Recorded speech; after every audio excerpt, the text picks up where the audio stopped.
Welcome back to Dhananjay IAS academy. Hope you all are doing well and studying hard. So जैसा कि आपको पता है कि हमने एक करंट अफेयर्स की सीरीज स्टार्ट की है जहाँ पे हम डेली करंट अफेयर्स को एनालाइज करते हैं और डिस्कस करते हैं। सो स्टार्ट करते हैं आज के क्वेश्चन से। आज का पहला क्वेश्चन काफ़ी फैक्चुअल। वर्ल्ड डिफेंस शो अभी हाल में ही होस्ट हो रहा है, कहाँ हो रहा है? पीआईबी पे आई थी ये, देखते हो? कभी खोला है पीआईबी का साइट? आप खोलना, ठीक है, पीआईबी के साइट को, तो ना डेली के ना डे बाय डेज और मिनिस्ट्री बाय मिनिस्ट्री न्यूज़ आते हैं, तो उसमें डिफेंस सेक्शन में ये आया हुआ था। बताइए ऑप्शन। हाल ही में आयोजित वर्ल्ड डिफेंस शो की मेजबानी किसके द्वारा की गई थी? अच्छा, ऑप्शंस देखिए, कुछ कॉमन लग रहा है आपको? कुछ थोड़ा सा तो लग रहा होगा कॉमन। क्या लग रहा है कॉमन, बताइए। कोई सी के किनारे बॉर्डरिंग? कौन सी सी?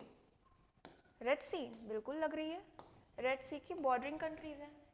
पढ़ा है रेड सी के बारे में? अभी तो बहुत न्यूज़ में है, बिल्कुल पढ़ना चाहिए। ये है Red Sea bordering countries, Saudi, Egypt, Sudan. कैसे याद करते हो आप?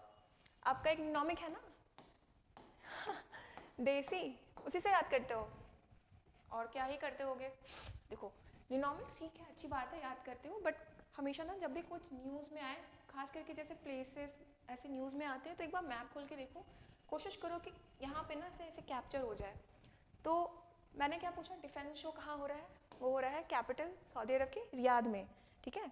और ये सब क्या थी? बॉर्डरिंग कंट्रीज, रेड सी की। रेड सी क्यों न्यूज़ में है? सबको पता है, इतनी बार बताया, अब तो आपको बिल्कुल याद हो गया होगा। ऑब्वियसली जो यमन में हाउती रेबल्स है वो अटैक कर रहे हैं रेड सी पे, जितने भी कंटेनर वेसल्स जा रहे हैं, कैसे अटैक कर रहे हैं? By modern weaponries using drone and all.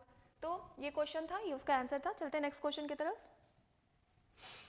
हाँ, तो मैंने बताया कि जो हमारे minister of defence of state है श्री अजय भट्ट, वो गए थे वहाँ पे और उन्होंने अटेंड किया, इंडिया की डेलीगेशन को उन्होंने वहाँ पे रिप्रेजेंट किया वर्ल्ड डिफेंस शो 2024 में, जो हो रहा है सऊदी अरब की कैपिटल रियाद में। चलो नेक्स्ट क्वेश्चन। IMEC पढ़ा है? आज भी आया था न्यूज़ में कुछ। क्या था ये? फुल फॉर्म याद है? G20 हमने होस्ट की थी, वहीं पे ये आई थी। क्या आई थी? कि हम इंडिया से मिडिल ईस्ट के थ्रू यूरोप को कनेक्टिविटी प्रोवाइड करेंगे। इतनी दूर की कनेक्टिविटी क्यों प्रोवाइड करनी है? पहले तो कितने बढ़िया से स्विस कैनाल से कर रहे थे यार, बहुत दिक्कत हो रही थी। क्यों दिक्कत हो रही थी? क्योंकि सारे शिप वहीं से जा रहे थे। तो हमने एक ऑल्टरनेट रूट निकाला। क्या निकाला? जैसे मान लो कि ये इंडिया का पोर्ट है, हाँ, मुंबई में मान लो जवाहर नेहरू पोर्ट है, तो वहाँ से हम कंटेनर शिप भेजेंगे यूएई में, यूएई से होते हुए ये डिफरेंट मिडिल ईस्ट कंट्रीज से होते हुए चले जाएंगे ये ग्रीस के पोर्ट पेरासूस में, है। इजराइल भी इसमें पार्टिसिपेट है। कितनी अच्छी है। हमें क्या फ़ायदा है इससे? सबसे पहला फ़ायदा, पाकिस्तान एलिमिनेट हो रहा है यहाँ पे। हम कभी कभी हमें मिडिल ईस्ट में कुछ सामान पहुँचाने के लिए पाकिस्तान का सहारा लेना पड़ता था, अब वो नहीं है सीन में। और दूसरा क्या फ़ायदा है? हमारा अभी एक और फ्रंट है हमारा, क्या? चाइना। चाइना का क्या? BRI, बॉर्डर रोड इनिशिएटिव, उसको ये सरपास कर रहा है, बिल्कुल कर रहा है। तो मैंने बताया कि India middle east Europe corridor, ये हाल ही में न्यूज़ में रहा है। क्या था ये मैंने बताया। ये कैसे जाता है? तो ये इंडिया के पोर्ट से होते हुए, मिडिल ईस्ट से होते हुए ग्रीस की तरफ जाएगा, जो यूरोपियन कंट्रीज़ को कनेक्टिविटी प्रोवाइड करवाएगा। और इसराइल का एक पोर्ट है हाइफा, ये याद रखिएगा। ओके, तो क्वेश्चन में वापस आते हैं कि विथ रेफरेंस टू IMEC आप कंसिडर कीजिए कि इस स्टेटमेंट्स में कौन सा स्टेटमेंट सही है, कौन सा स्टेटमेंट गलत है। करंट अफेयर्स का क्वेश्चन है, स्टैटिक पार्ट से रिलेट करके दिया है क्वेश्चन। IMEC के संदर्भ में निम्नलिखित में से कथनों पर विचार करें। ये एक प्रस्तावित मल्टी मॉडल परिवहन नेटवर्क है जो भारत को मध्य पूर्व मिडिल ईस्ट माध्यम से यूरोप से जोड़ेगा। मैंने अभी बताया, नाम में ही लिखा है, बिल्कुल जोड़ेगा, बिल्कुल सही बात है ये। उसके बाद इसे विश्व बैंक से समर्थन प्राप्त हुआ है।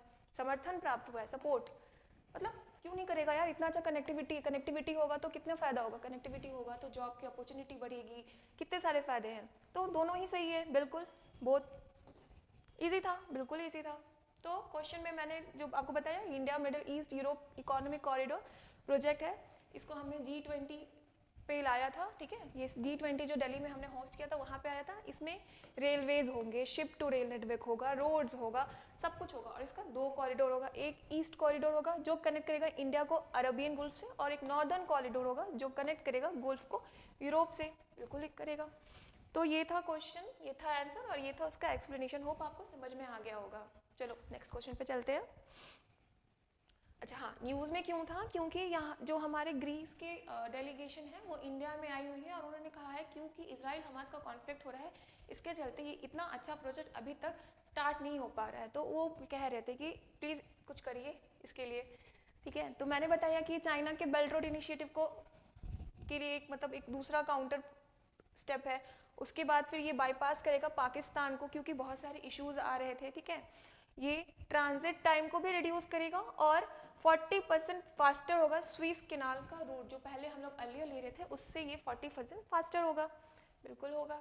चलो नेक्स्ट क्वेश्चन पे चलते हैं। एनुअल सर्वे ऑफ इंडस्ट्रीज, ये हाल ही में रिपोर्ट रिलीज की गई है। उद्योग का वार्षिक सर्वेक्षण जारी किया गया है, किसने किया है आप मुझे बताइए। अभी हाल में ही मैंने IIP पढ़ाया था, याद है, इंडेक्स ऑफ इंडस्ट्रियल, याद आया, बिल्कुल पढ़ाया। उसमें मैंने बताया था कि 8 कोर सेक्टर्स होते हैं, जो ये 8 कोर सेक्टर्स है जिसे आप CCC फ्रेंड्स करके याद रखते हैं, वो 40% है IIP के। और IIP क्या शो करता है, IIP शो करता है कि कोई भी इकोनॉमी कितना प्रोग्रेसिव है, कितना डेवलप कर रहा है, क्योंकि 8 कोर सेक्टर्स और जितने भी इंडस्ट्रीज़ का मैन्युफैक्चर होता है उसमें सारा उसका कच्चा चिट्ठा ब्यौरा रहता है।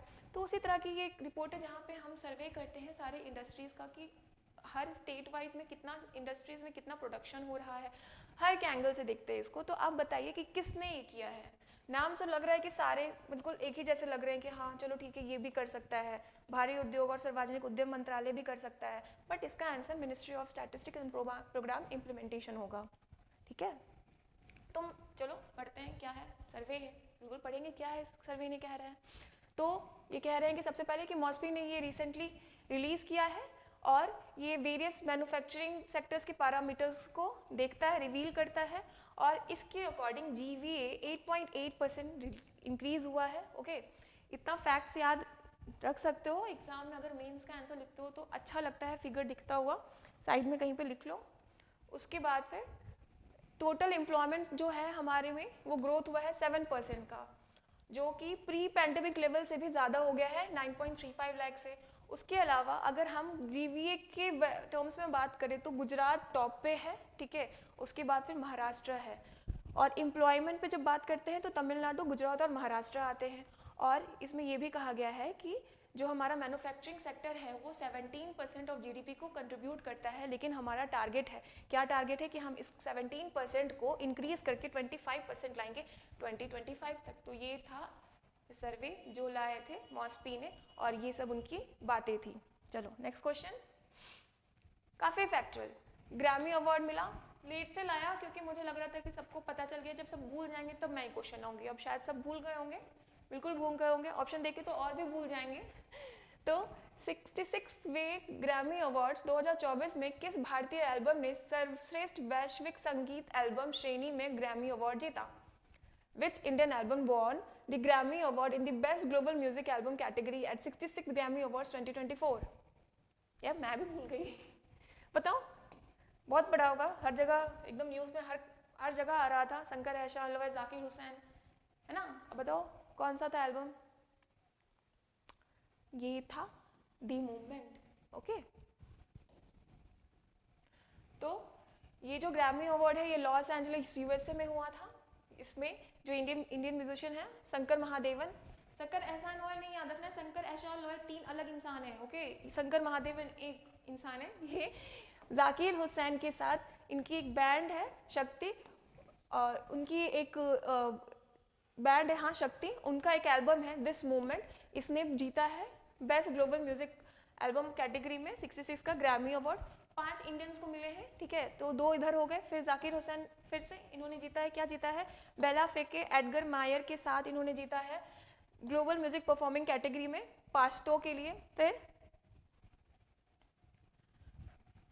फिर जाकिर हुसैन फिर आते हैं और ये इन्होंने जीता है for best instrumental album category में जो इंडिया के फ्लूट प्लेयर हैं राकेश चौरसिया के साथ, बेला फाके, जाकिर हुसैन, एडगर मायर के साथ, ठीक है, किसके लिए? एज वी स्पोक के लिए। एल्बम ऑफ द ईयर था टेलर स्विफ्ट का मिडनाइट्स, और रिकॉर्ड ऑफ द ईयर होता है माइली साइरस का फ्लावर्स, और सॉन्ग ऑफ द ईयर होता है बेले इलिश का what was I made for. आप सुनना, ये गाना बहुत बढ़िया है, फ्लावर्स वाला, खास करके लड़कियां, बहुत बढ़िया है। चलो नेक्स्ट क्वेश्चन पे चलते हैं। मेरी गांव मेरा धरोहर, मेरा गांव मेरा धरोहर किसका इनिशिएटिव है, किस मिनिस्ट्री का? गांव से लग रहा होगा कि यार गांव है तो रूरल डेवलपमेंट हो सकता है। कौन है रूरल डेवलपमेंट के मिनिस्टर? बताओ बताओ। गिरिराज सिंह है? चलो ठीक है, गिरिराज सिंह आप कहते तो मान लेते हैं। और मेरा गांव मेरी धरोहर कार्यक्रम किस मंत्रालय की पहल है? ये जो पहल है ये मिनिस्ट्री ऑफ कल्चर की है, सांस्कृतिक मंत्रालय की है। क्या है इसमें? तो इसमें हम मैपिंग करेंगे विलेजेस की, ठीक है। तो मिनिस्ट्री ऑफ कल्चर मैपिंग और डॉक्यूमेंटेशन करेंगे विलेजेस की अंडर मेरा गांव मेरी धरोहर प्रोग्राम, ठीक है।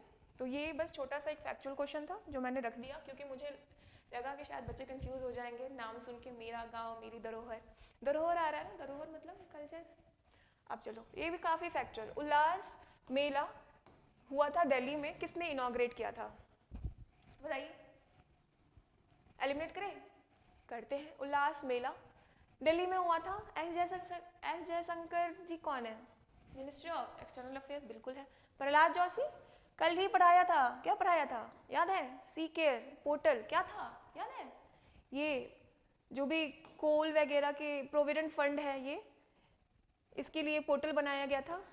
वन स्टॉप सॉल्यूशन है। इसको किसने लॉन्च किया था? प्रहलाद जोशी। क्या थे? मिनिस्ट्री ऑफ कोल, बिल्कुल थे। और किरण रिजिजू जी क्या है? Ministry of earth science. बचे कौन? धर्मेंद्र प्रधान, ठीक है। उल्लास दिल्ली में आयोजित हुआ था, ये है हमारे धर्मेंद्र प्रधान जी, इन्होंने इनॉग्रेट किया था उल्लास फेस्टिवल को दिल्ली में, ठीक है। डिपार्टमेंट ऑफ स्कूल एजुकेशन और लिटरेसी, मिनिस्ट्री ऑफ एजुकेशन ने ये ऑर्गेनाइज करवाया था, जिसमें बहुत सारे स्टूडेंट्स और बहुत सारे लोगों जो मिनिस्ट्री ऑफ एजुकेशन है इसके में पार्टिसिपेट आए और इन्होंने किया, ठीक है। चलो next question. India's biggest theatre festival Bharat रंग महोत्सव स्टार्ट हुआ था रिसेंटली, कहाँ हुआ था? हाल ही में भारत का सबसे बड़ा थिएटर फेस्टिवल भारत रंग महोत्सव कहाँ शुरू हुआ था? बताइए। भारत रंग महोत्सव हो सकता है ऐसा कोई जगह हो जहाँ पे मैक्सिमम इवेंट्स हो रहे हो, लेकिन यार हमने तो पढ़ा है कि बिहार में, कल ही तो पढ़ा था ना, क्या पढ़ा था? नीतीश ऐप। क्या था ये नीतीश ऐप, याद है? फुल फॉर्म लिखिएगा, देखिए बताइए क्या है नीतीश ऐप का फुल फॉर्म, क्या करता था ये?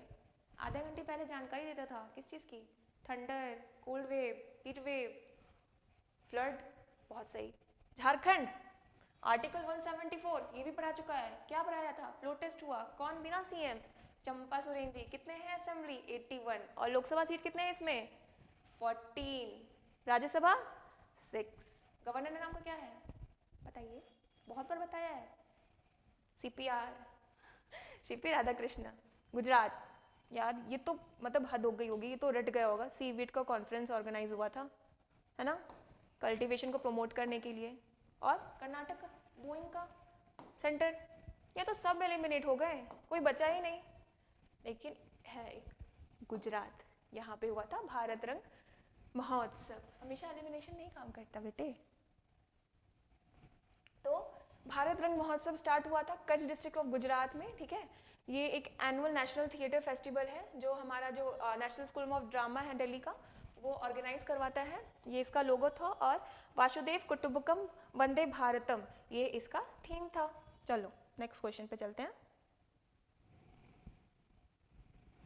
First BIMSTEC aquatic championship event हुआ था हाल ही में, कहाँ पे हुआ था? काफी फैक्चुअल। पहला बिम्स्टेक एक्वेटिक चैंपियनशिप हाल में हुआ, कहाँ हुआ था, जिसका उद्घाटन किया गया है? न्यू दिल्ली, गुजरात, हैदराबाद, लद्दाख। बताइए। न्यू दिल्ली पढ़ाया है, मोदी जी ने इनॉग्रेट किया। क्या इनॉग्रेट किया था यहाँ पे? सॉलिसिटर जनरल्स और अटॉर्नी जनरल्स का कॉन्फ्रेंस, बिल्कुल किया था। गुजरात अभी जस्ट पढ़ाया, दो चीज हो गई अब तो, सीवीड और भारत रंग महोत्सव। हैदराबाद, यार हैदराबाद में क्या हुआ? कुछ तो हुआ होगा। लद्दाख में क्या है? Himesh national park. Himesh national park में क्या था? अरे स्नो लाइन का ये रिकॉर्ड आया था ना, क्या कहा था उसमें कहा था कि हमारे लद्दाख में सबसे ज्यादा स्नो लाइन है, पहली बार सेंसस आई थी। पढ़ाया है, ये भी सब पढ़ाया ही है। तो कहाँ होगा ये? दिल्ली में हुआ था, ठीक है। बिम्स्टेक एक्वेटिक चैंपियनशिप किसने इनॉग्रेट किया था? जो हमारे स्पोर्ट्स मिनिस्टर हैं अनुराग ठाकुर, उन्होंने किया था, जो मिनिस्टर है यूथ अफेयर्स और स्पोर्ट्स के, ठीक है।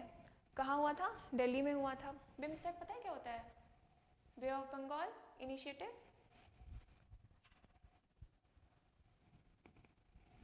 ठीक है। चलो बे ऑफ, बिल्कुल शॉर्ट में जानेंगे, ज़्यादा खींचेंगे नहीं हम लोग। Bay of Bengal Initiative for Multi Sectoral Technical and Economic Cooperation, ये फाउंड हुआ था 1997 में थ्रू बैंकॉक डिक्लेरेशन।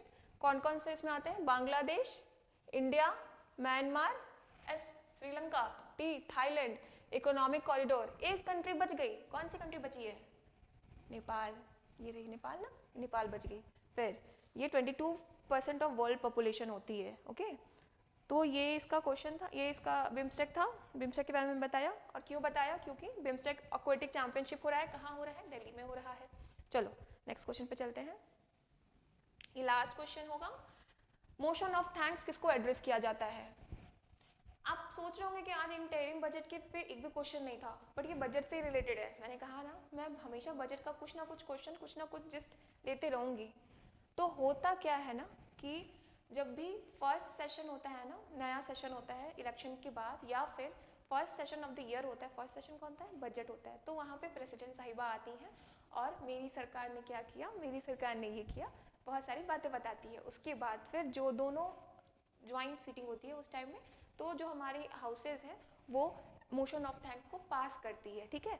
तो ये होता है। तो ये किसको एड्रेस किया जाता है? अब आप बताइए। धन्यवाद प्रस्ताव को संबोधित किया जाता है, ये किया जाता है प्रेसिडेंट को। प्रेसिडेंट को हम मोशन ऑफ थैंक्स पास करते हैं, है ना। तो ये आर्टिकल 87 के अंडर आता है। ये आर्टिकल कहता है कि जब भी first session, each general election के बाद जो फर्स्ट सेशन होता है, और तुम आपका first session of each year जो बजट सेशन होता है, उसमें प्रेसिडेंट एड्रेस करती हैं दोनों ही हाउसेस को साथ में, और मोशन ऑफ थैंक्स को पास किया जाता है। और अगर वो पास नहीं होता है तो ये इसका मतलब है कि ये डिफीट ऑफ गवर्नमेंट है, और ये कहीं ना कहीं ये शो करता है, ये एक्सप्रेस करता है कि सरकार के पास मतलब कॉन्फिडेंस नहीं है, ठीक है। तो मैंने बताया बजट के बाद होता है, नरेंद्र मोदी जी ने रिप्लाई दिया था राज्यसभा में मोशन ऑफ थैंक्स पास होने के बाद। तो ये था आज का करंट अफेयर का सीरीज। होप आपको समझ में आया होगा। तब तक के लिए पढ़ते रहिए और जुड़े रहिए। थैंक्स।